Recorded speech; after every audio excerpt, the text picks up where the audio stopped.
talk to you about the important areas of fire prevention and protection in the city. So the weather outlook for the season, this is a season update, is it's going to be hot, right? And we know that we are continuing in this drought period. We've had some wet winters historically, but it wasn't this winter. So it's already dry out there. If you're out in the preserve, you're experiencing that already. So we know it's going to be hot. We have meetings with our collaborators that Chief Steves will tell you about that set us up for a very good understanding of what's going to happen climate-wise inside our Sonoran Desert. Defining risk in Scottsdale, we know that our environment, because it's hot and it's very arid, that we have a lot of potential for wildfire in our open spaces. The wildland-urban interface is something that might not necessarily be nomenclature for all of you now, but hopefully by the end of this evening, you'll know what the WUI stands for. All right? We are currently in the WUI, and that's an important feature to know. We have natural vulnerabilities, and that is lightning strikes out in the preserve that occur all the time. And the most important thing that we can do is try to mitigate those human-caused concerns that we have. And we're going to talk to you a lot about the areas of human-caused fires that we can prevent together. And the folks here at the table will tell you a lot about that. And then just giving you a sense of what is really a community conflagration. We saw that in the Palisades. We saw that in the Denver area. We see that year after year in different areas. We're seeing it in the East Coast now as climate impacts the East Coast as well. Okay, this is a great slide from some data that my good friend here showed me today. This is actually out of First Street. First Street is a climate data source. Look it up yourself, but we don't rely on any one source. But it shows that Scottsdale, which is outlined in there, has a number of substantial risks, from residential to commercial to infrastructure, as well as any social risks as well. So let's get a little bit deeper into what the WUI means. If we didn't have a established document in Arizona called the Community Wildfire Protection Plan, we would loosely call the WUI this. About a half mile of at-risk community within the open spaces, including steep slopes, fire breaks, condition 3 fuels. The vegetation that exists out in our preserve and out in our open spaces include both native and invasive species. That fits that category. And creating, the WUI also includes challenging evacuation routes, which may be an important topic for you to understand.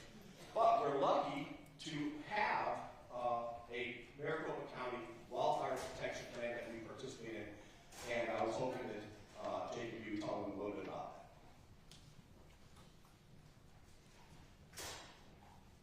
Hi, good evening.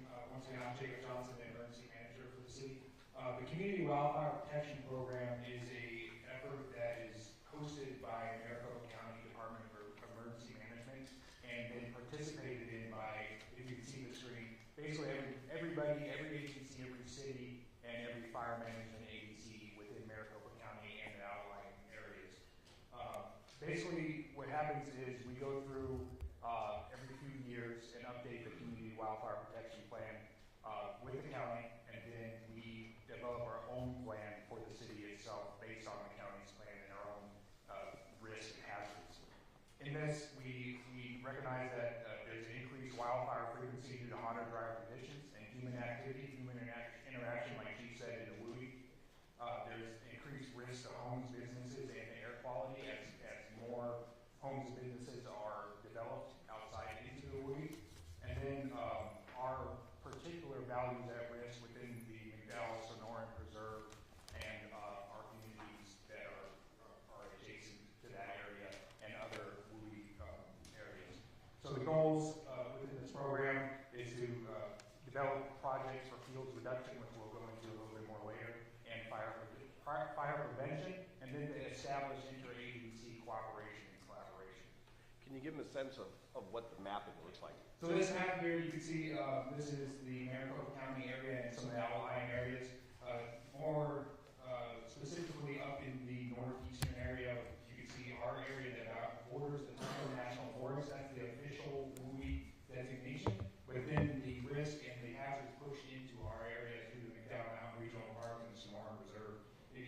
see the numbers down at the bottom. These are from 2020. They haven't been updated. This will go up.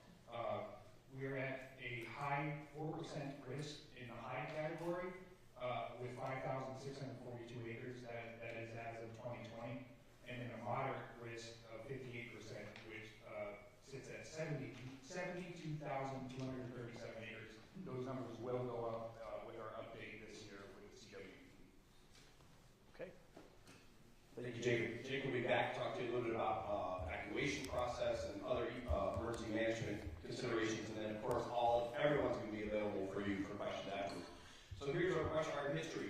We are not immune to brush fires, and I have another map that I showed in other settings that gives you a sense of it's not just a central and north Scottsdale issue. We have brush fire issues down in the more densely populated suburban and urban areas of Scottsdale where there might be some open spaces. Plus we have our neighbors to the east that may contribute to some open space fires. But 72 fires last year is nothing to sneeze at. And so we take it very seriously.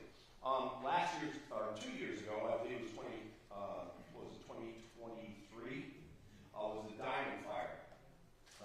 This is the reason I highlight this fire is it is the classic representation of the relationship of the WUI.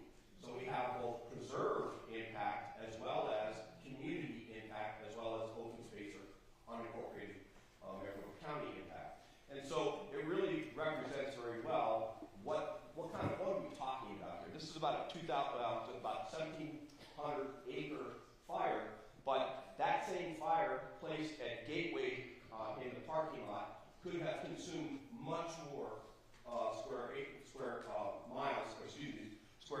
of wildfire given the topography. So topography is huge as it relates to wildfire management. That same fire down at Lostock similarly consumes a lot more geography. And so we want to make sure that our prevention plans are very, very aware of not only the nature of fire, but where those fires might potentially occur and how they might behave. So when we talk about fire behavior, there's fire flow pathways, vegetation to vegetation, vegetation to occupancy, and then occupancy to occupancy. Sadly, in the Palisades, we saw all of that. We saw everything, and it was wind-driven for sure.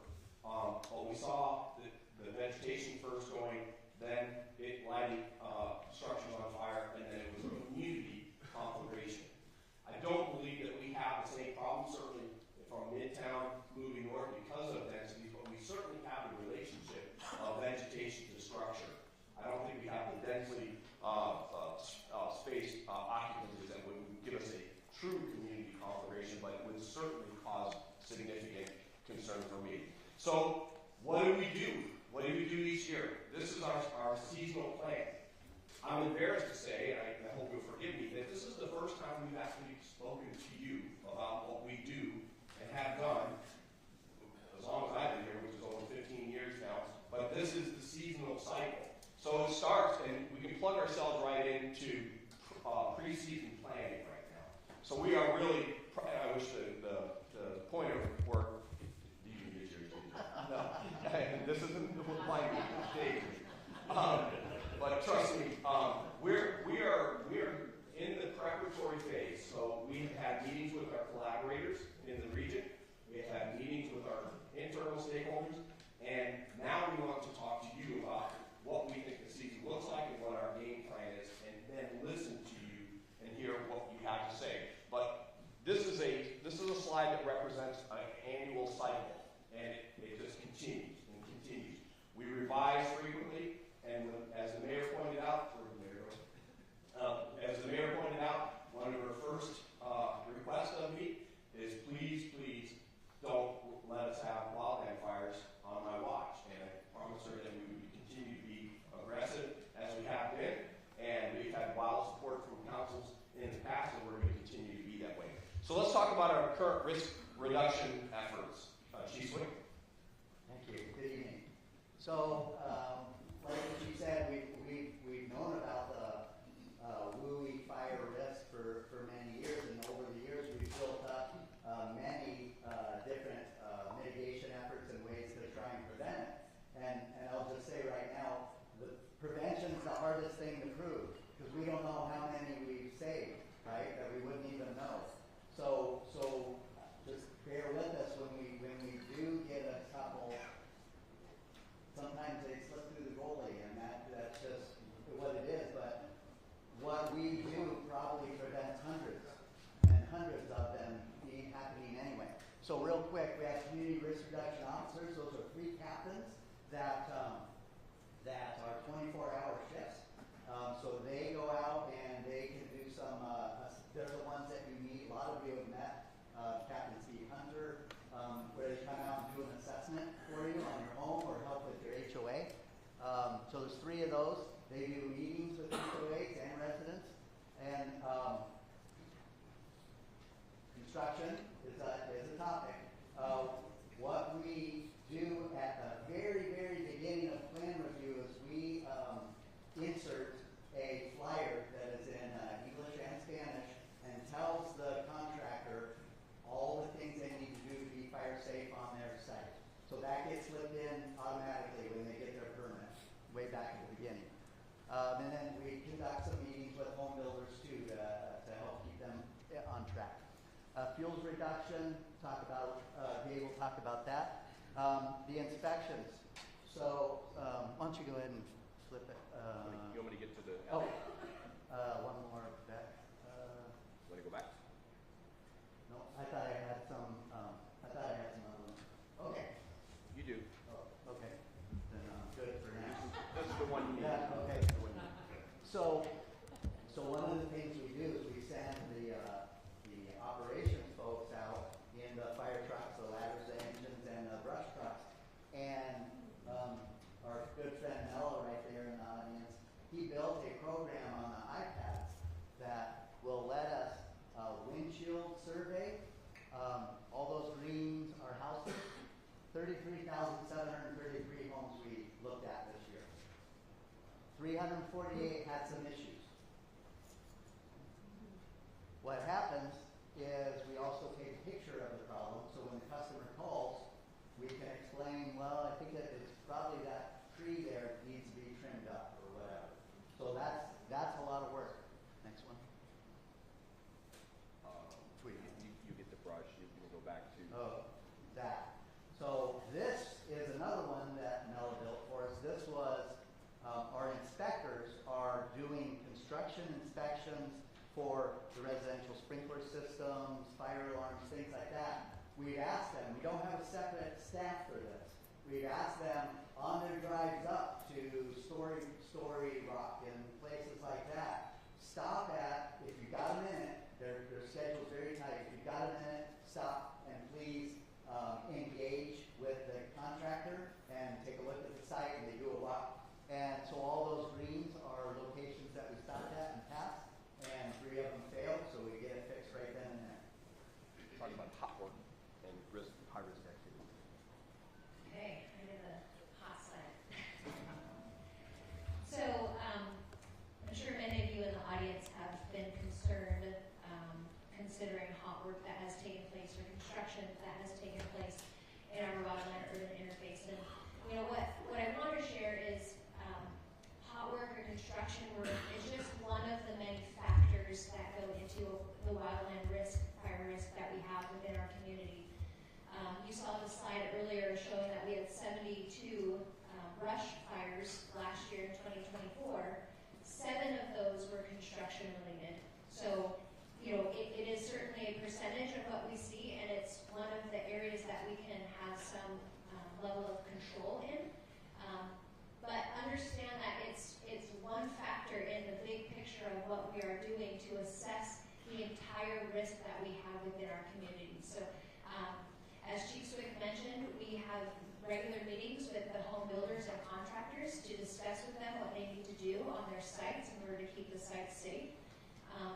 You know, it's not a one-size-fits-all problem. There are, you know, homeowners that have been homeowners for many years, and now they're having work done on their view fence, and it's their contractor. It's not necessarily a new home that is always considered a problem. So we address this. We're looking at all areas of the hot work. We're wanting to do more as far as requiring them to give us 48 to 24-hour notice of when they are going to perform hot work, so we can hopefully send out staff to go and inspect the site. Again, it isn't going to solve the entire problem. You know, we have a wildland-urban interface where we've developed and built commercial buildings, residential buildings in the wildland-urban interface, much as when we've developed in a flood zone. You are going to be at risk of a flood if you build in a flood zone. It's the same with the wildland-urban interface. So the risk exists, and so it's our responsibility as a community to do what we can to best mitigate that risk and prevent what we can, what's controllable. So Talk about firewalls. So our Firewise program, these are just a couple of pictures of our before and afters of what we are looking to do within the Firewise program. So the Firewise program is a nationally recognized program, started in the early 90s, and there is set requirements as far as what a community would need to do in order to become Firewise. This very beautiful community that we're currently in right now is one of our nationally recognized Firewise communities. And years ago, you know, we had to work with our planning department, and Jesus will communicate about the planning side of things, but we had to come up with some sort of measures as far as what we would allow within our environmentally sensitive land. You know, we don't want to look like a concrete jungle in Scottsdale that has none of our prerogatives. We have to find a balance as far as what is good strategy to mitigate the fire risk, but also to preserve our natural land. So this is a map. It needs to be updated because the ones that you see in yellow and orange are now green. So we have 24 communities in Scottsdale that are Firewise nationally recognized communities. Desert Mountain, which is number 22 up on the slide, is the largest community in the United States to be a Firewise community. We're very proud that that is recognized. Again, DC Ranch is also one of the largest communities in the nation to be Firewise. So our interest is to ring the preserve with Firewise recognized communities. And some of the reasons, you know, not only does Firewise help protect your home because it creates a defensible space perimeter around your home, but also as we partner with our operations department, when you have that perimeter of, you know, 5 feet cleared earth and then an additional 15 feet beyond your view fence, it allows our operations crews to have the opportunity to get a quick start on suppression of the fire. If we didn't have that perimeter around your home, we couldn't even get crews to the origin of the fire, so we would have a much larger fire growth before crews could even access the area where the fire is occurring. So that is one of the largest benefits that we have from the Firewise, in addition to protecting your home and property. So with the success of the vegetation program, we would expect that folks want to do some things to protect their own self-interest, and that usually results in a bit of product being put out there. So we've got Dave Bennett from Solid Waste Management to talk about that. Thank you, Chief. Appreciate it. Good evening, everyone. Exactly what the Chief was saying. We want to help you. We have 2 messages for you. Number one, you guys, if you utilize our brush and bulk program, you're aware of our pile size limit. It's usually 10 by 6 by 4.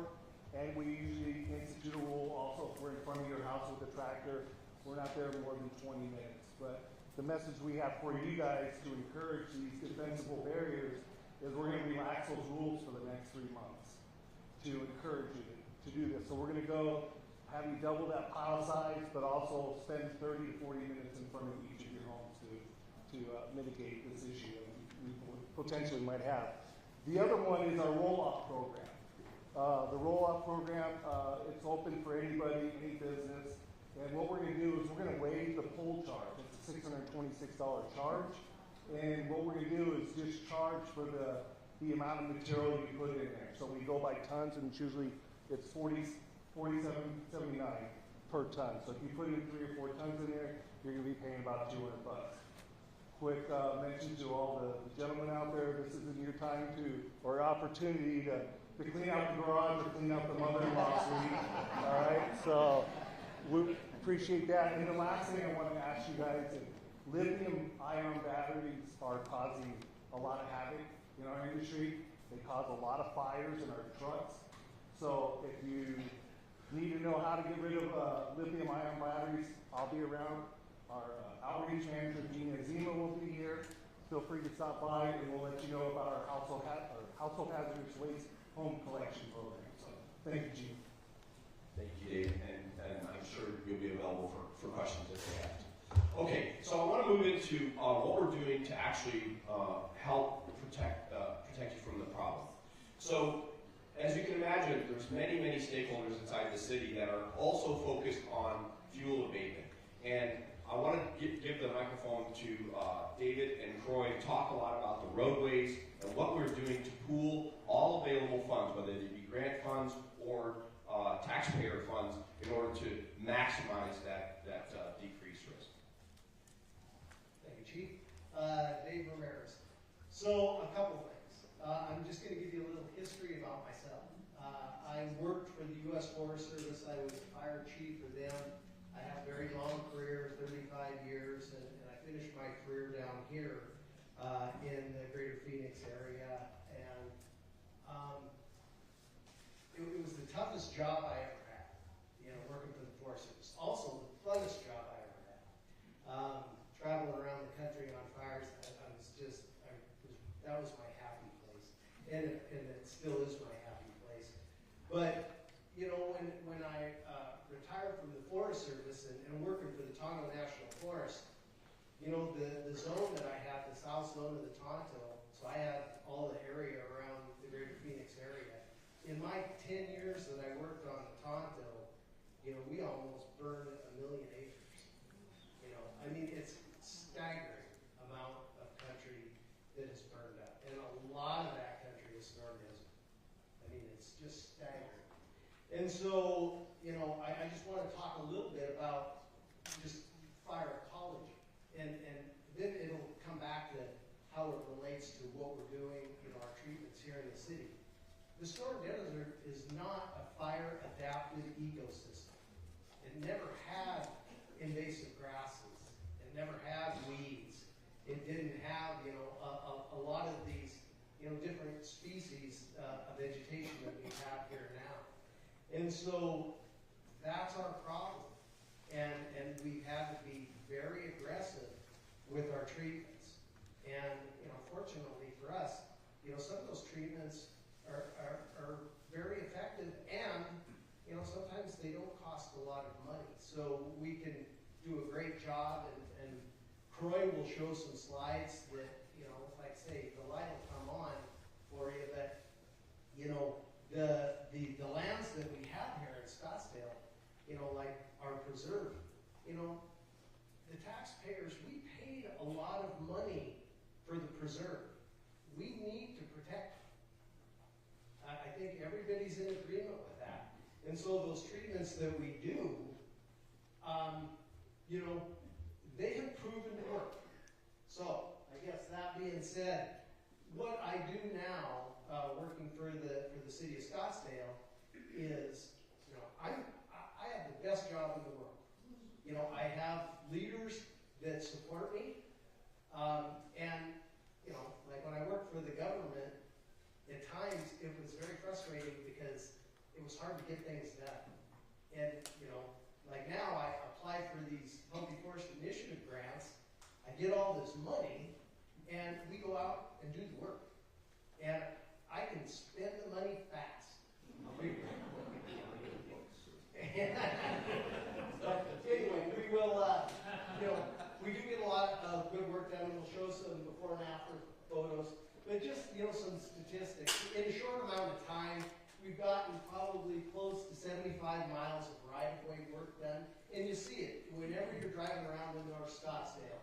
We're kind of protecting those fire starts, from those roadway starts. Careless smokers, people dragging chains, and really trying to keep fire from getting into our communities from the roadsides. And this is a picture of the work that we've accomplished in the last 5 years.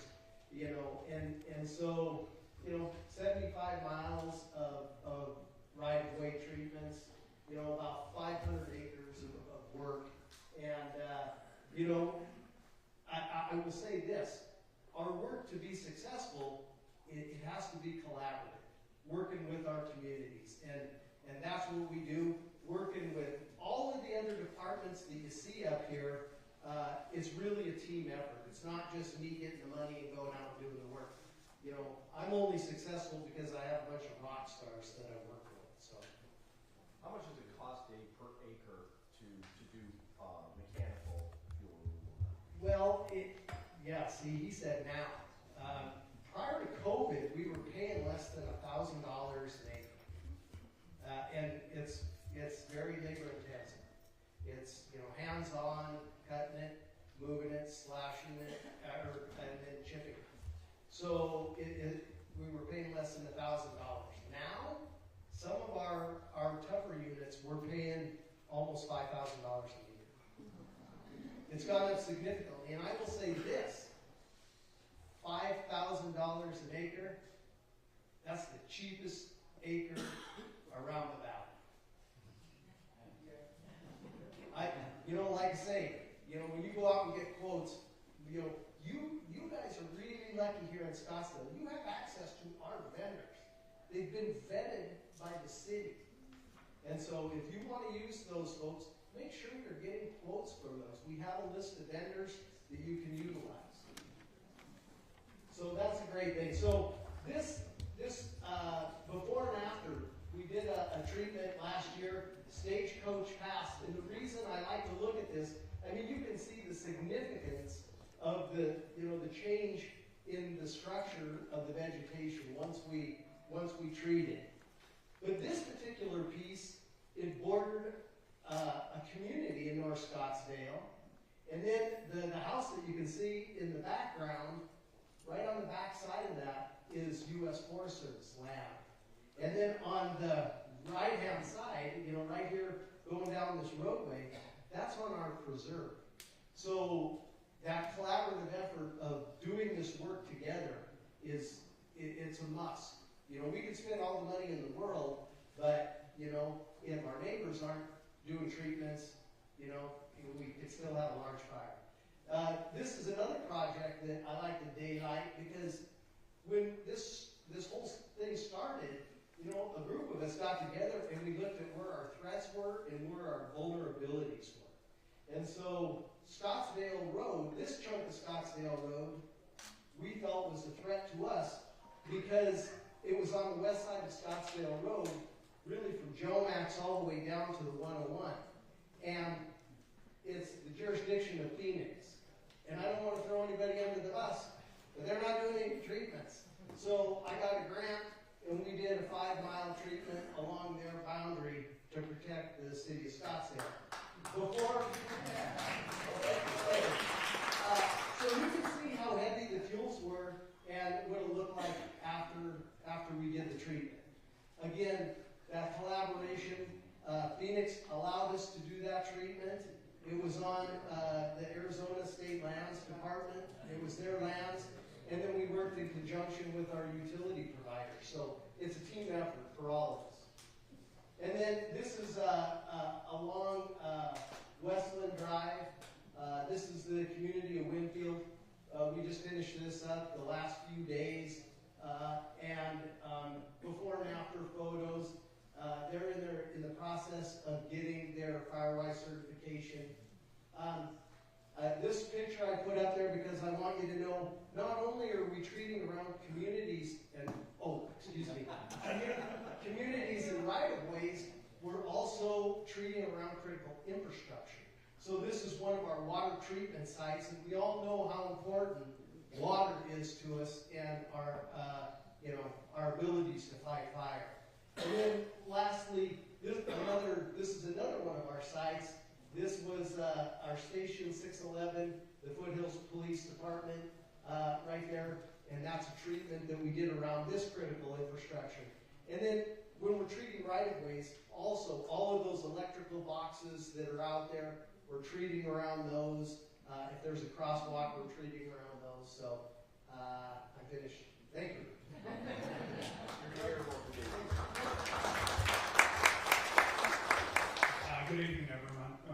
name's Troy Epplong. Been working with Preserve directly for 15 years. And it was really about 15, 16 years ago, we acquired most of these northern lands north of Pinnacle Peak Road that are showing up in tan in this graphic. And we've been working, the collaboration that you're hearing about, everyone working together. The fire department has long been a partner with Preserve staff, with the fire department. And we're working on the same concept that was mentioned earlier. We're trying to reduce the risk of man-made fire starts impacting the preserve. And if there is a fire in the preserve and it's blowing towards home, we're trying to help protect that as well. So it's really a multi-objective task. What Dave was just talking about, the right-of-ways. We have right-of-ways that immediately abut the preserve in several areas right across Thompson Peak Parkway here. Next to the gateway is one of those, but we have many up north. We work with our collaboration partners, the state trust lands, who own some of these lands. Dave's worked with them and we've gotten grants through that. Power line corridors, there's a couple long blue lines that kind of angle through this northern part. The Western Power Administration and APS are both partners that have come in and done substantial work, and those are over 200-foot wide corridors that we look to then leverage into greater fire break, or areas that give our firefighters a chance to slow the fire down, also a safe space for them to get into and utilize. So this is, we work every month of the year. Our staff are working with Dave and this team to try and improve these things. This identifies the northern edge along the Stagecoach alignment, a fire that just happened this past year. And want to show that line that's creeping into the preserve there over on the left side of that graphic. You can see it comes into the preserve. I think the next slide here will show you, it's going to be a couple more, but this is, that's right there is the one.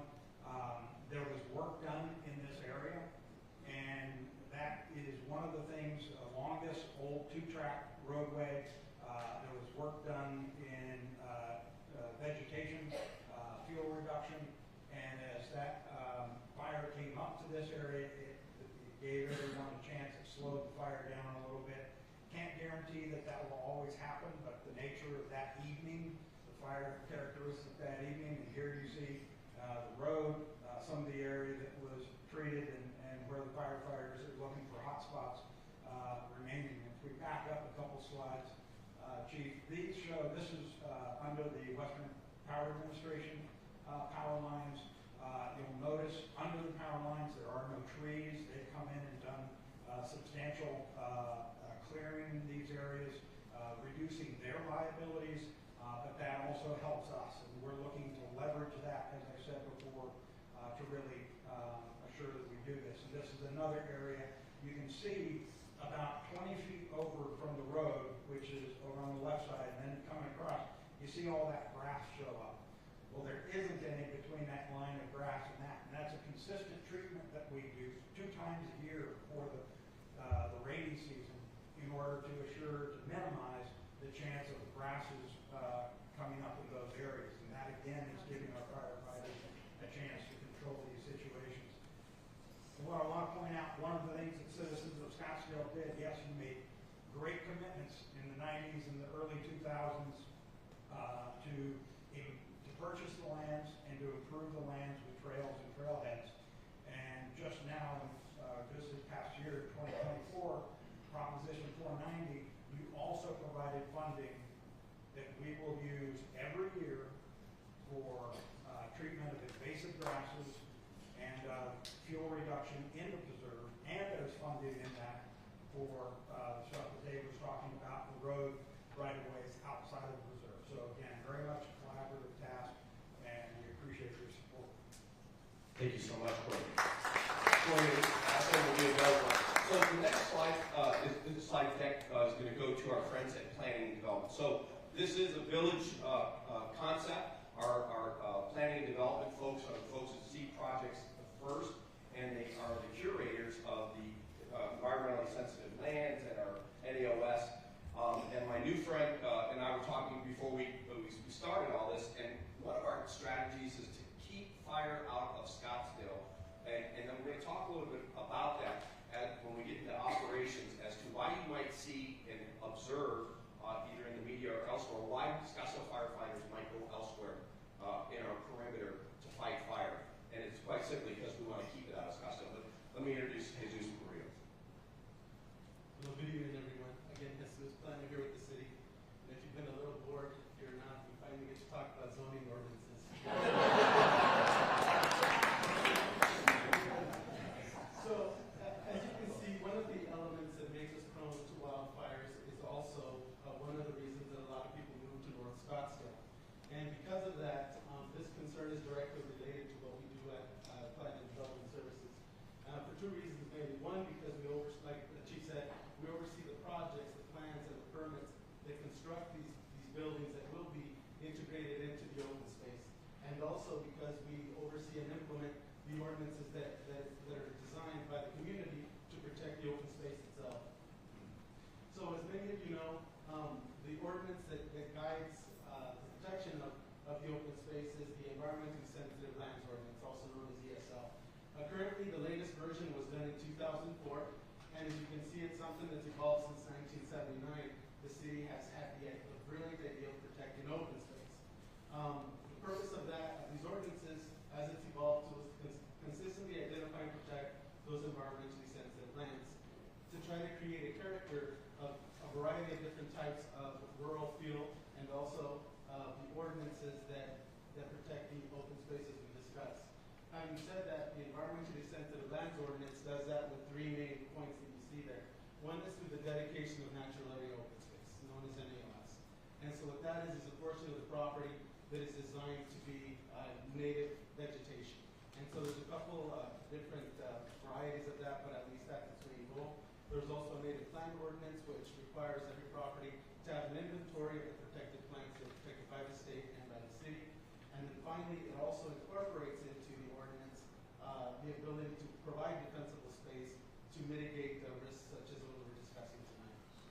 So now, whether you're within forgive me to go back to one slide. So the area that you see in gray is pretty much everything south of the power line, southwest of the power line corridor. Everything from that power line corridor up is all considered within the environmentally sensitive lands area. So now, whether you're in the ESL area or not, all open space is connected. Therefore, both the city and the ordinance encourage people to remove those invasive non-native species. Again, because as the chief said, it creates a fire, promotes those fires, it damages the ecosystem, takes away resources from the native vegetation, and then if it gets carried away too far, it can alter water flow. So within the environmentally sensitive land, there's a section that specifically talks about NAOS, and that's probably the most important that's relevant to the tools that are built into ESL to help the discussion here tonight. So first, the maintenance of NAOS discusses what is allowed within the NAOS. And the first step is to remove any man-made debris, anything that can obstruct the wash and natural flow, and then also, again, removing those parasitic plants. What is not allowed is pruning native plants. Now, again, that's not anything that's related to the defensible spaces we'll get into here in a little bit. Also, not adding anything additional like decomposed organic mulch, native soil, and not using any pesticide within NAOS.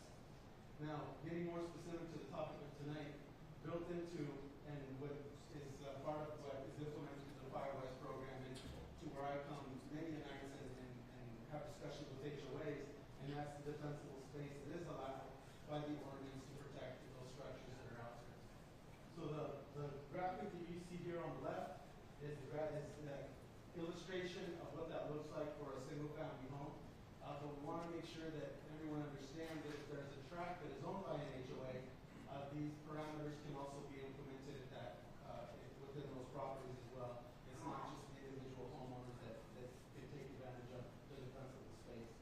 And so again, just to kind of back up what you've seen already through the graphics, this is a good example of where the picture on the left was pre-implementation of the defensible space, and the picture you see on the right is once that was completed.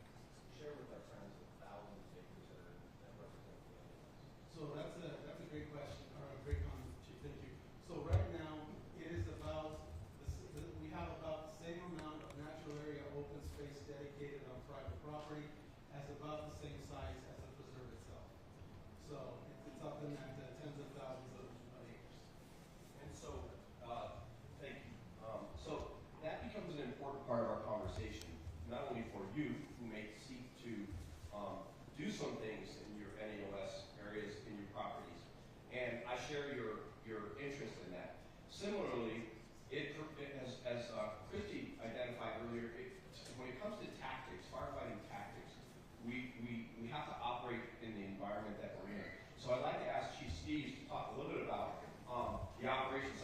were watching this presentation on the line, we're in the response side of the cycle. Hey, good evening, everybody. So our prep really starts right after special event season. So Vera Jackson comes through, then the waste management comes through, WM comes through. We start our brush preparation truly right in the middle of February, where we get together and we do a collaborators meeting. So we get together with all the other regional departments that are part of the automatic gate system that we're fortunate to be a part of, our federal stakeholders, our state stakeholders for forestry, and we find out what the weather's going to be looking like this year. The fire chief said it's almost a broken record. Every year it's going to be dry, it's going to be hot, we're going to have monsoons coming through. So we start prepping, and it seems we get earlier and earlier through the years, where as we meet with them, we also find out what our resources are going to be.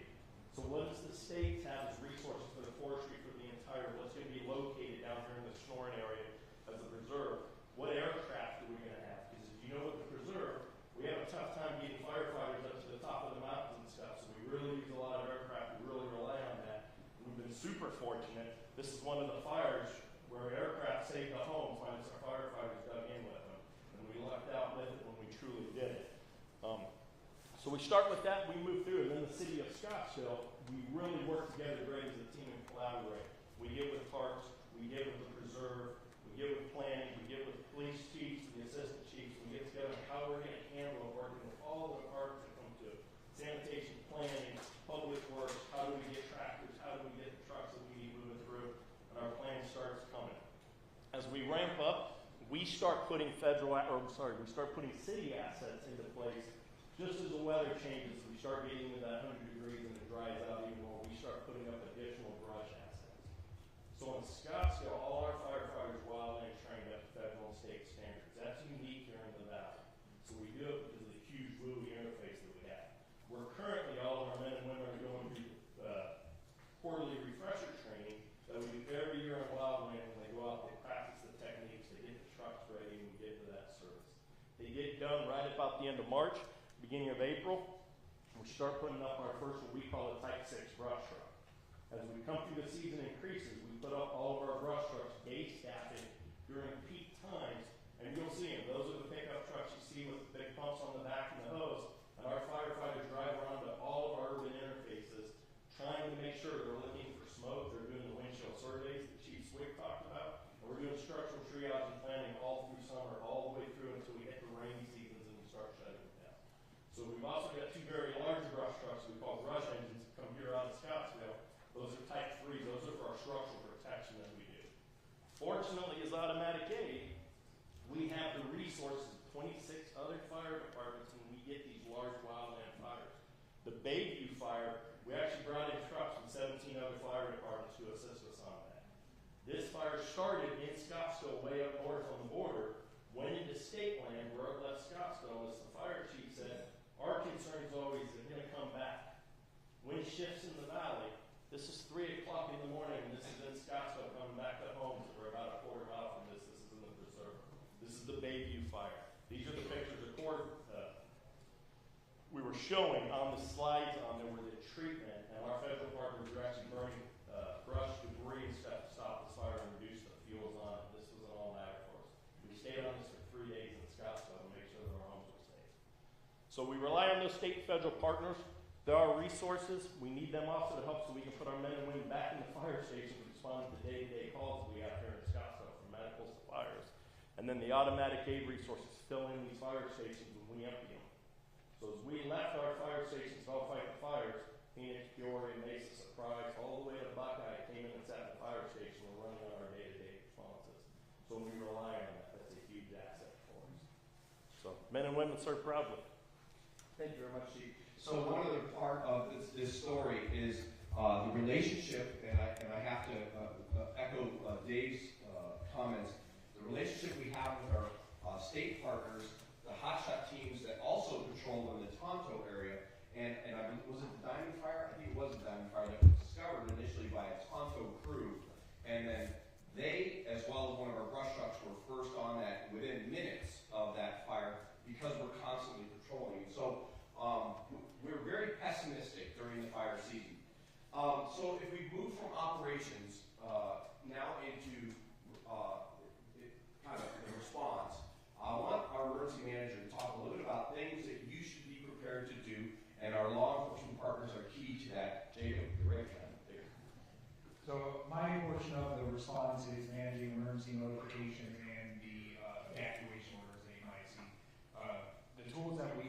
primarily it's through the wireless emergency alert program that is also sponsored by Maricopa County. The way that you enact or enable this in your phones is you have to go into your settings and actually opt into this program. Most of your cell phones already come with the wireless emergency alerts turned on, so you actually have to go into your settings to turn them off.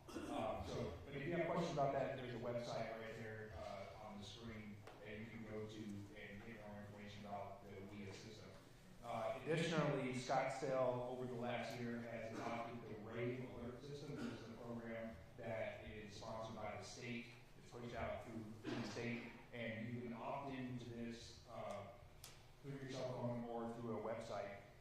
Non-residents can also opt into this program by texting the Scottsdale to 77295. We use this not only for emergency notifications, but for information notifications during special events.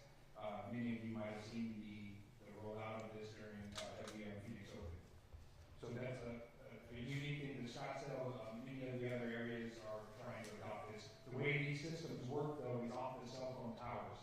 So the WIA, if you're in the area that is being affected or that notice is being pushed out, you will get the message if you have that system enabled. With RAVE alerts, you can either get direct messages to your cell phone if you provide your cell phone number, or they also operate through the cell phone tower as well.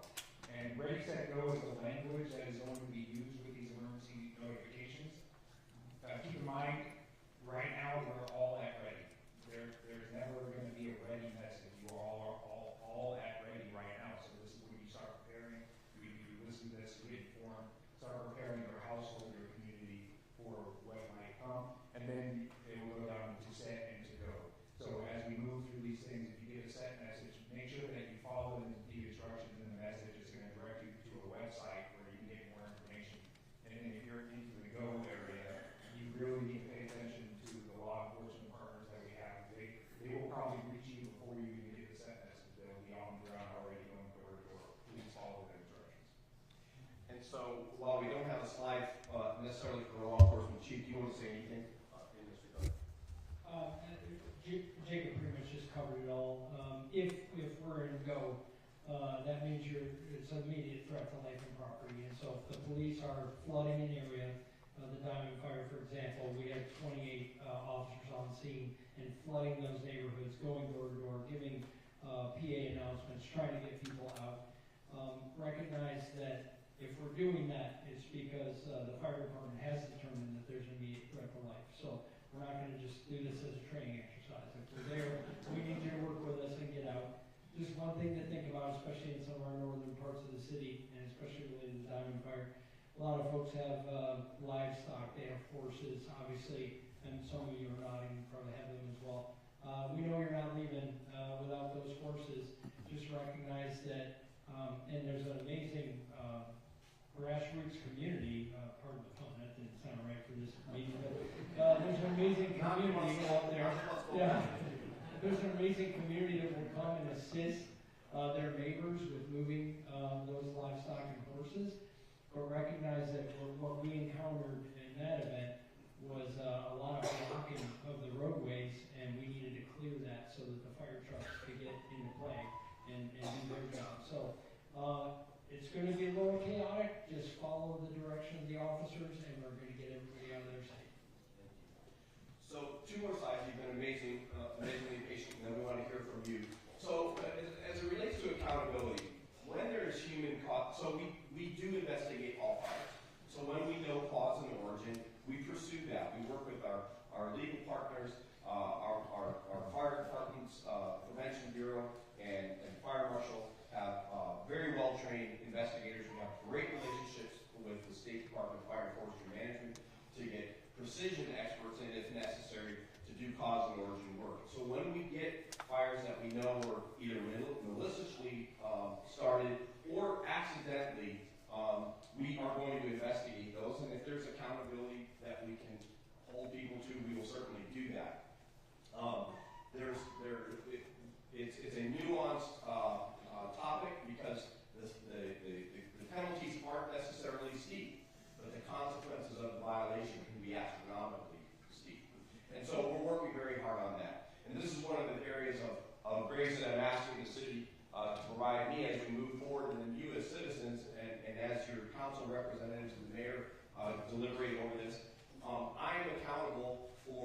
bad things that happen in this regard.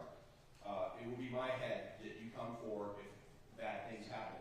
And you need to know what we're doing to prepare the city so that we can avoid these issues. But some things that I think that I would like to see us focus a little bit more on is extreme community engagement, because I think you've all sensed that we're in this together and that there is vulnerability and that we have a part to play as citizens and residents of Scottsdale, and that we engage you regularly.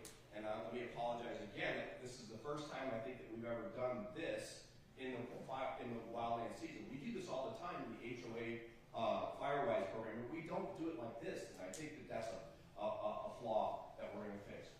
Increased stakeholder engagement, which means kind of uniting the clans. And so there can be a bit of a tribal sort of, this is my area of focus, and I'm not going to necessarily work very well with you sometimes in our profession. So we're breaking down those barriers, and with regardless of the tumult that is in society, every professional government agency needs to be on the same page when it comes to protecting their interests. And so we're working very hard on that. And then I want to certainly look at expanding inspection and code enforcement opportunities, and maybe look at our ordinances for greater opportunity for you to do the things that we would want you to do in the NAOS.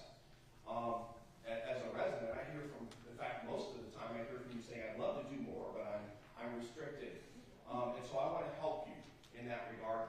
And Jesus is here to facilitate that process once it's made its way through council, and we promise to have more discussions with you on that as we find common ground as a community as to what might be appropriate. And so, we made it through 57 slides in a pretty short order. I want to get to questions.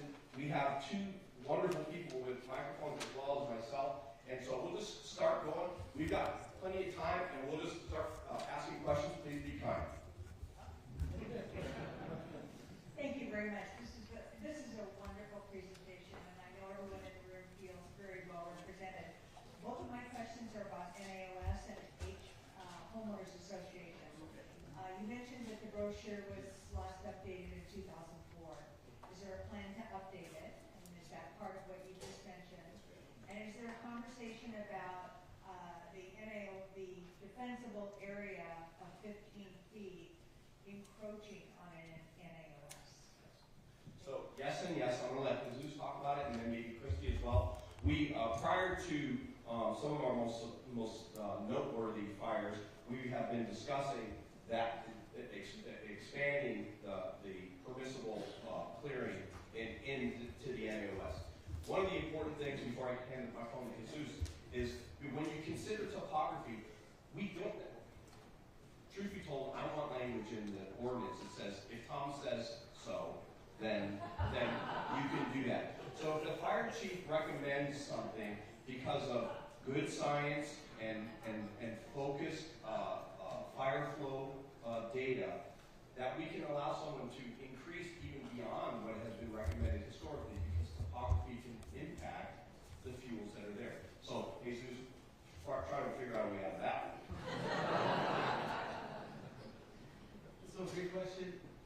First, I think I want to point out that the graphic that you saw was what the ordinance currently allows. And if you remember the graphic, the defensible space was around the structure.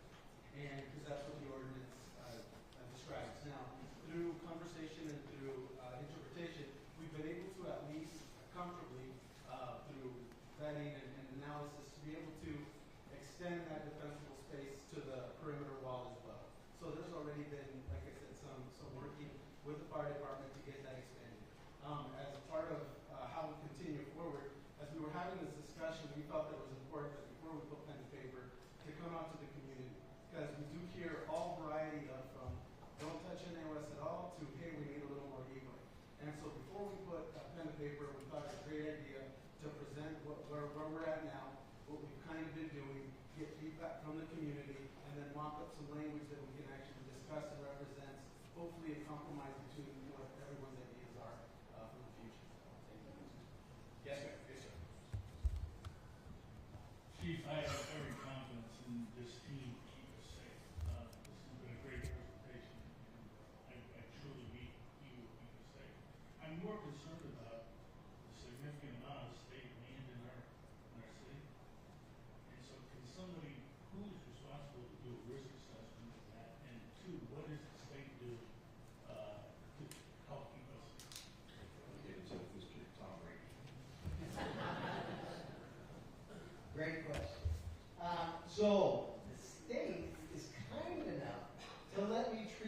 property. So exactly those state sections that we have in the middle of Scottsdale, docking grants, and we have some up in North Scottsdale that we call them postage stamps, and I've treated around almost all of it. There's some there's a chunk that I can't get to because there's some access issues, like road roads. So, but really we have addressed it. So and we will continue. And I will say this, it goes back to collaboration. And we have a great state partner who lets me do that. Some of the answers, they're not doing it. You have to do it. So I will say this, the state has limited manpower, but we collaborate so well. And at this point, we can't wait for others to protect us.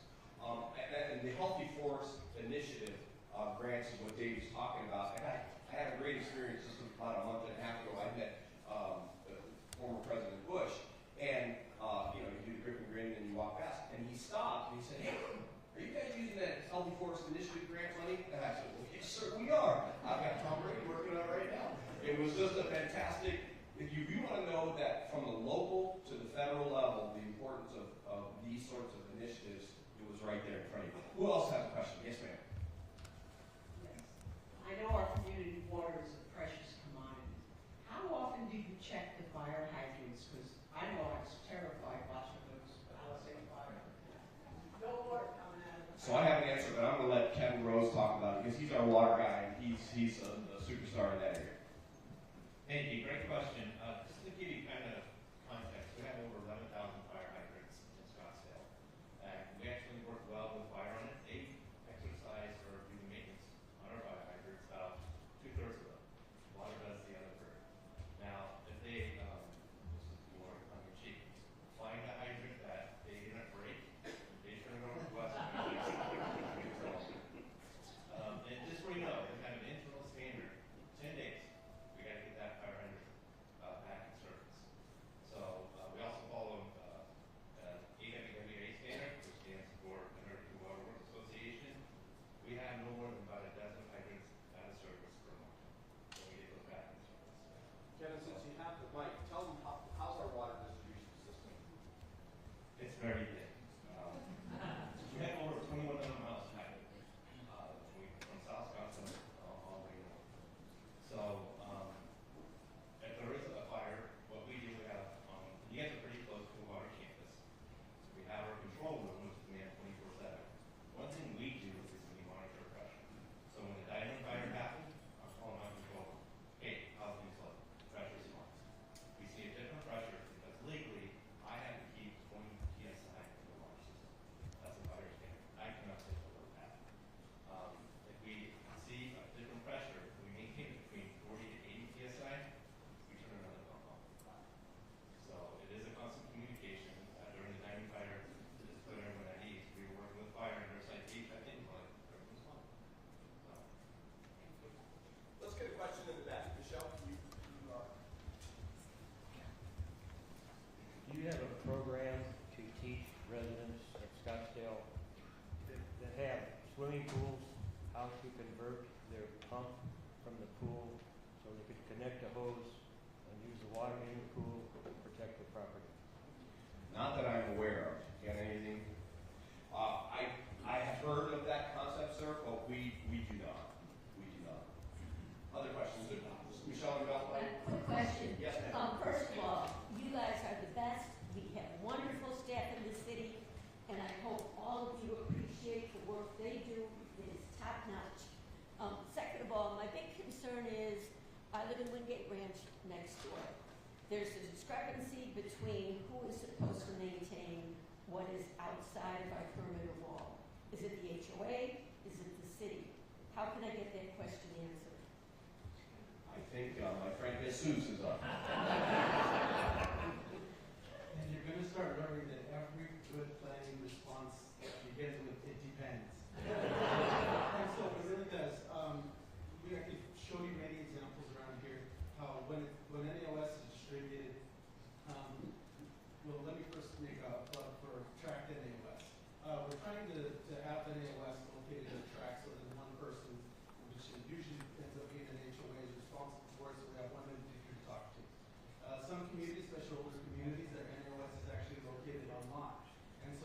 do, we always appreciate people calling us and asking us, because what we'll do is we'll pull the plat and we'll look and see if on that particular property, whether that's NAOS that's actually located in the track. Because sometimes for some communities, the perimeter wall is located right on the track, so you know your property and theirs.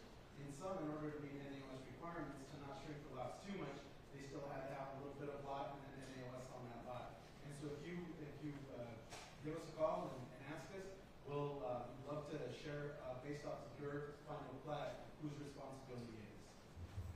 Thank you for that question. Yes, ma'am, right here. Does the fire department have access to the EPCOR fire hydrants? Because we're serviced by EPCOR, and we're never quite sure what's going to happen in the future. And I have one more question. Yes, ma'am. In our complex, we have somebody who sets off fireworks on a regular basis. And I don't know which house it is, but it makes me uncomfortable enough because they sound loud enough that they could be generating sparks. Do we have anybody we can report that to? Yeah. Second one first. I'll just call your local police department or your fire department, and we'll come out and we'll talk to that individual. We'll investigate that as well. Where's my EPCOR friend? She introduced herself to me today, and she ran away. No, but so let me say this about that. There was a lot of discussion around that issue, but in the fire world, we're agnostic on most issues other than what resources are needed in order to deal with the bad thing. And so Rio Verde is a automatic A partner. We're one of those 26 cities that operates in this system. So we go without them asking for assistance. Now there's a little bit of no man's land between us and them, and that is what we call a corridor, served by another provider, maybe, because it is a subscription area. And so, once again, we don't ask questions. We just go. We figure out the problem. Yes, we have access to their water, and if for some reason, either because there's a hydrant mechanical issue or there's a fitting or a coupling issue, we just find more water. We just keep working the problem until we fix it. So I hope that gives you a better feeling that the fire service is not going to get involved into territorial conversations when the bad things happen. Yes. Hi, my name is Gene Bird. I live in Maribel. First of all, thank all of you for doing this. You guys are outstanding. We are the best. I appreciate it. And I also wanted to comment about collaboration. The fire department has been outstanding in collaborating with our community. They helped us over the years to be firewise, and we are continuing to have them up every year for firewise education in our community. They also recently have come up and helped us to do CPR and AET training, and we are extremely appreciative of the new fire station on Cave Creek Road up there, and have adopted those firefighters as part of our community. Thank you very much for the collaboration. You're welcome. Kevin, would you like to talk about the EPCOR relationship, or did I do a good enough job? You did it. Okay. Okay, yes, sir. I live in Rio Verde, and I live in my backyard, and I cannot say enough bad, fantastic things about the scoop of planes. Watch you and go to the dam, they don't stop and they scoop up that water, and many fires last year we watched this go on, and thank God and thank all of you for properties in Rio Verde. So I agree with you. They are superheroes, but really the relationship that is required in order to know that those kinds of assets are available and in your neighborhood, that comes from the relationships that David brought us from Tonto. And so I'm going to grab this gentleman back here. Hi, my name is John, and I just want to first of all thank you for a great presentation, and thanks for all you folks do to keep our community safe. I wanted to touch on a little bit different topic that's very closely related to the question of fire risk, and that is the subject of insurance. And you know, as all of these, as the frequency and severity of wildfires in western states increase, combined with increasing construction costs, the payouts for insurance claims have also increased, and the insurance companies have responded by, you know, increasing rates, limiting coverage, and in some cases exiting the market completely. In fact, this just happened to me, so this is really a personal issue. We just lost an insurance coverage from a nationwide private client who we've been with for over a decade, and they've just announced that they've made a business decision to exit the Arizona marketplace. And I think that this problem is going to continue to grow. When I look at your graph, it shows what happened last year with wildfires. I think that the concern is only going to increase, especially when taken in the context of everything else that's happening nationwide. And so what I'm curious to know is, does the fire department, Scottsdale Fire Department, have any interaction at all with the insurance industry to help sort of mitigate their concerns about fire risk?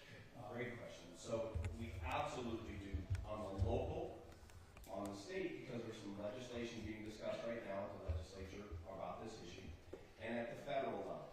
And so we know that this is a significant issue for homeowners. We are advocating on your behalf.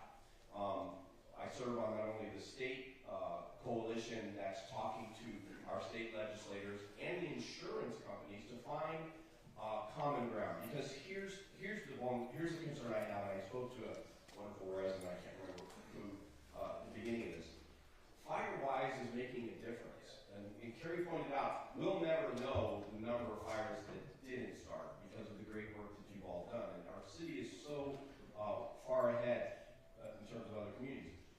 So I don't want folks to tie FireWise and fuel mitigation to better chances of being insured.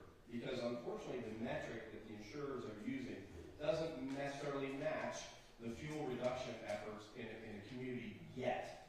But let me tell you that at the end of this month, we're going back to DC and we're going to talk to our representatives about that very issue, because there has to be a give-get. Otherwise, we're going to see people pull back from this. Now, maybe not in Scottsdale, because there's a standard of living that we accept as being important to us. But the reality is that we can't have people take their foot off the gas when it comes to fuel reduction in appropriate areas. And so we absolutely are on it. This is not only a local, state, but it is a federal issue as well. There's a gentleman right there. Thank you. I'm a member of the board of directors of the HOA here in DC Ranch. Yes. And we are a FireWise community at the moment. At a recent board meeting, dealing with the budget, the issue came up of doing our maintenance. Every 2 years or so, we have to go back in and maintain it so that the community doesn't have all of the fuel come back again. We spent $1.1 million initially to get that done. And at the board meeting, 6 of the board members decided that they didn't get a return on their investment, and the public would not agree to a $4.25 assessment in their dues to pay for the continuation of FireWise. So we will lose that designation here very shortly. We have 2,800 homes in this community. 2 people contacted the board to say they were concerned about the decision. How do we contact the other 2,798 homes to get them to be riled up a bit about protecting their $1 million homes and multi-million-dollar homes for $50 a year? You're not going to get me to touch that.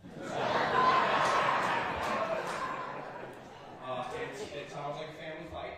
And you got to have it out. But I think the work that you've done speaks for itself. So just hold that up and say, why would we depart from what we know is good public policy? And then, God bless you, I'll be there to support you. I've done all that. We need to mobilize the community. I don't understand why the community is not concerned about it. I don't disagree with you, but best of luck. Yes, ma'am. Yes. So, how many of you here own homes in Scottsdale or North Scottsdale? Just one. Just 2. Okay, thank you. And I also wanted to connect with the gentleman who said that nationwide, who just built that gigantic eyesore up here in North Scottsdale, now does not want to insure Arizona. I think we need to actually either kick them out of North Scottsdale or force them to insure us. And this is extremely important. So the gentleman who talked about that, if you would find me, and I would like to connect with you and to connect with Lisa Borowski, the mayor. We need to actually bring this up. This is extremely important. I don't like Nationwide. I don't like BlackRock, State Street, and Vanguard. They own weather warfare weapons, and they're the ones who've been creating wildfires all over the country and the world. Okay, yes, ma'am. Thank you so much. Okay, so fabulous fire department, police. You all know how you are and how good you are. We love you. And the interoperability has been amazing throughout the city of Scottsdale. I'm a fairly long-term resident. So kudos. Thank you for continuing. However, for us to help you, we have some questions. Yep. I say we because some colleagues and friends and whatever have talked. And one of the most important things is you've done a lot of work. I heard Jesus and I heard Croy talk about getting funding to do a lot of their work. And, you know, we passed the proposition 490 and 492 so that you would get funding to do all the things that you talked about. So can you estimate a risk to that funding considering some of the changes we've seen? And you can choose not to answer this, of course. But, you know, I'm not looking to name names. I'm more or less looking to what other options might we have and how serious is this risk. Thank you. So, you're right, I'm not going to touch that. But I am going to say that we will seek whatever resource that we can find to mitigate fuel, whether that be human resources, community resources, just like we're doing right now, to get us all enthusiastic about taking care of our own areas of concern, as well as financial resources wherever they may find themselves. We have policymakers that care about Scottsdale. I'm not worried about that at all. So I'm sure the right thing is going to be done, and we'll be an information resource for them. So I'm walking on that tightrope and going to stay right in the middle. But I can assure you that the problem with grant funding is it's not forever, right? And you typically can't use it on the same geography that you did before. So we have to find continuous resources. Well, we are going to stay in contact with you. We're going to continue to work with the policymakers to try to understand the problem. And I'm telling you, they're all listening. Our past policymakers and our current policymakers, and you heard what I said about the mayor, she's still here. Short of threatening me, she said, don't let my open space burn. So everybody's concerned. I think the rest is just more political conversation that we need to engage in. Yes, ma'am.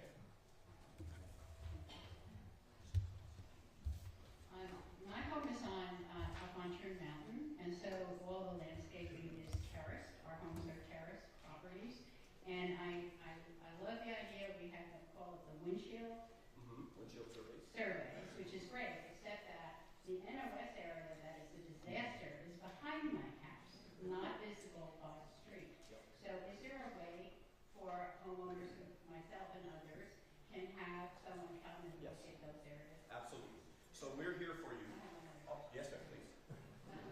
My other question is, our water resources, what is the water resource that's used for the hydrants? Is it potable water, gray water, and where is it coming from? I'm going to let Kevin answer that. You got a microphone right in front of you, Kevin. Just push the button.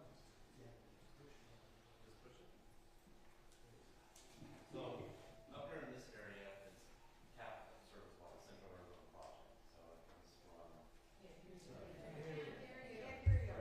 Okay. Like this? Yeah. So for this area, it's the Central Arizona Project, the CAP plant. We also use groundwater too, and it is full. So one thing, what Scottsdale is really known for is taking wastewater and reclaiming it, using it for golf course irrigation. Those ponds, we got approval a few years ago. The fire needed that. They can do a helicopter, for an example, and use a bucket. They can use that for fire if they need to. Okay, and to answer the other question, could you repeat that other question again? What was the other question? How do we get Oh, someone else. So we hear you, and